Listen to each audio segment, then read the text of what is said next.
With that down, let's move on to this, shall we?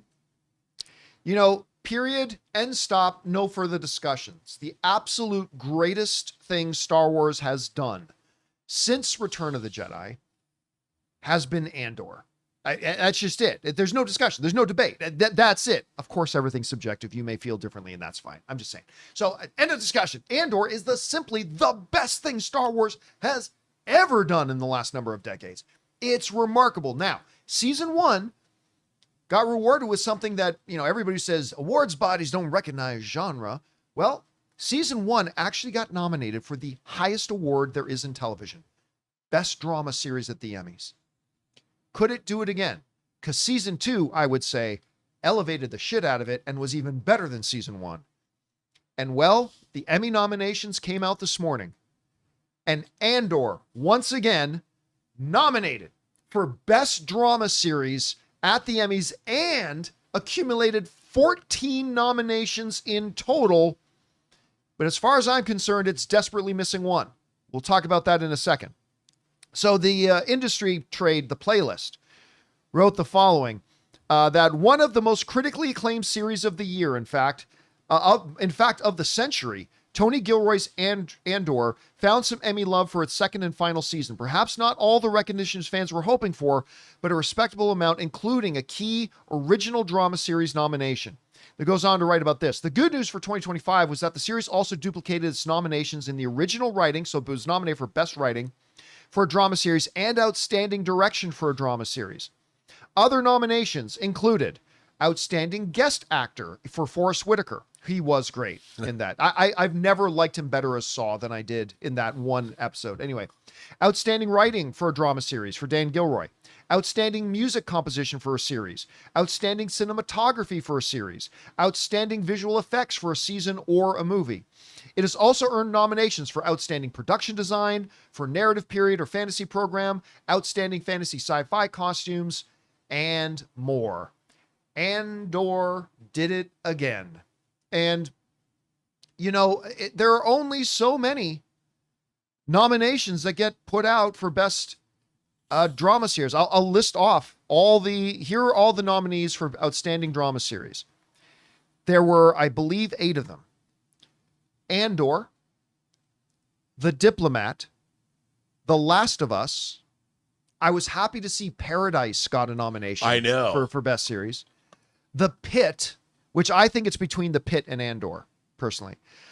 Severance, which led the way with 27 nominations. Slow Horses, and The White Lotus. Those are the television shows that got nominated for Best Drama Series. And Andor, for its second time in a row, both seasons nominated for Best Series. Rob, for people like me who often lament the current state of Star Wars, right? I mean, certainly they've done some things I've really liked. A lot of things I've been meh about, and a couple of things I've completely hated. I'm looking at you, the acolyte. As somebody who often laments the current state of Star Wars, and they have done some good things, man, it's hard to be mad about that. I mean, they come out and just deliver something like this. Now, I'm not one. I've seen some of my fellow film fans saying that's what Star Wars should be now. Star Wars should be Andor, like that tone, that everything. And I disagree. I do too. I think the true stroke of genius of George Lucas's Star Wars is that it's so vast you can tell all kinds of stories. I want to see Mandalorians. And I want to see Andors. I don't think it should just be Andor or just be Mandalorian or just be whatever. I think you can tell a large diversity of stories. And that's the true brilliance of what George Lucas created. But having said that, Andor is the best of them all. At least since nothing will ever touch the original trilogy to me. But outside of that, this is the best Star Wars has ever done. And it's really good for me to see the Emmys, the highest awards body in all of television, recognize it as such and give it these flowers. Anyway, Rob, you hear about it. What's your reaction to it getting nominated again for Best Series, but also maybe some of the other nominations that got it? Well, I think this show was firing on all cylinders at the highest level.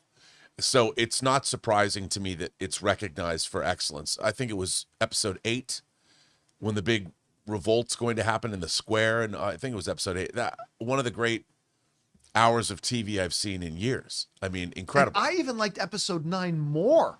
That's how good this season was. It was so great. I mean, and because I think they send like one episode into the Emmys or whatever, and I don't know how it works, but it's so incredible on every level. And the thing is, the aspirations of the filmmakers, the showrunner Tony Gilroy, it was Los Bros Gilroys. I mean, writing, editing, show running, and those guys did such a great job with that show. I mean, it's totally well deserved. By the way, this is a tough year though.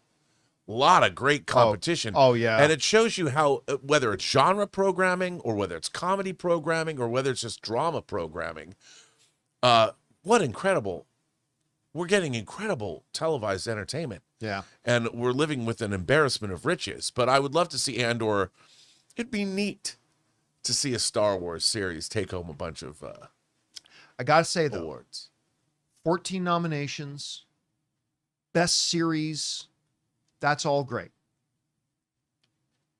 I'm even okay. I am okay. I love Diego Luna in this show. I did. Yeah. But I'm okay that he didn't get a Best Lead Actor nomination. I thought he was very, very good.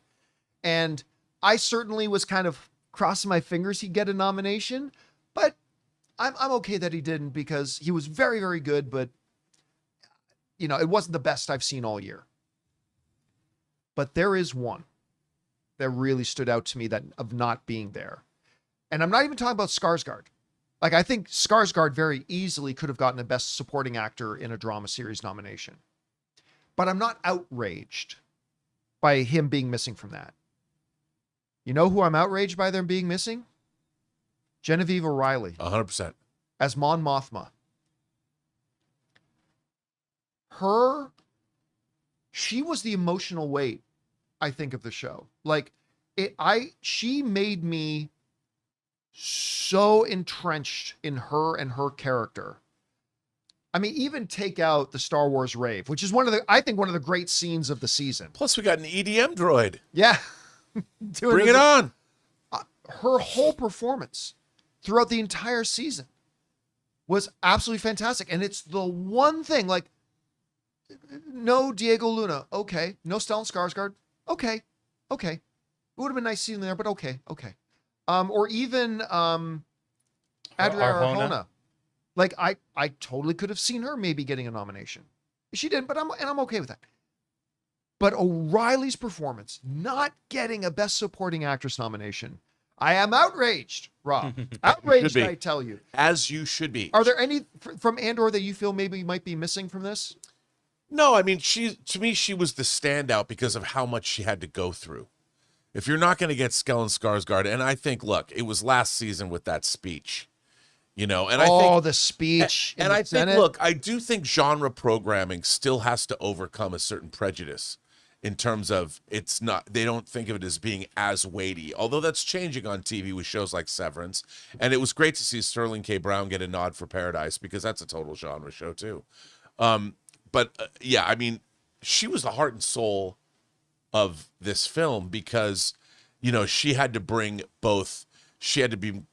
bring the grace of it all, but she also had to bring in the weight of it. The weight of it was on her shoulders. I mean, it's one thing to be a warrior, but she's trying to be a senator and be composed, and at any minute she could be exposed, and you really got that in her performance. It was incredible. And that when she talks, when she's up against Krennic, in the room, that was awesome. That was so good. Or even when she's talking to Skarsgård and realizing her friend's about to get murdered. Yeah. Her friend's this person she's known her whole life is about to get killed. Yep. And it's partly her fault in a way. Like, she played every scene so perfectly. And listen, I thought Patricia Arquette was very good in Severance. No way she deserves a nomination spot over O'Reilly for her performance in Andor, though. But that's why I think the voting branch, they look at Severance as a more prestige, even though it's a genre show too, more of a prestigious show. Oh, just a Star Wars show. Star Wars has to fight the fact that it's Star Wars. I mean, it did get 14 nominations, I know. including a Best Show nomination. It did. But with the acting awards, yeah. you know, and listen, White Lotus got 3 of the Best Supporting Actress spots. 3 of them. Anyway, that's just kind of my thing. But I'm super happy for Andor. It is the highest honor any television show can get, being dubbed as Best Drama Series on TV. And they got one of those spots, and well-deserved. Because, again, I think it is simply the absolute finest Star Wars that we've got since the original trilogy. Anyway, guys, whatever you think about all that, jump down to the comment section below and leave your thoughts there.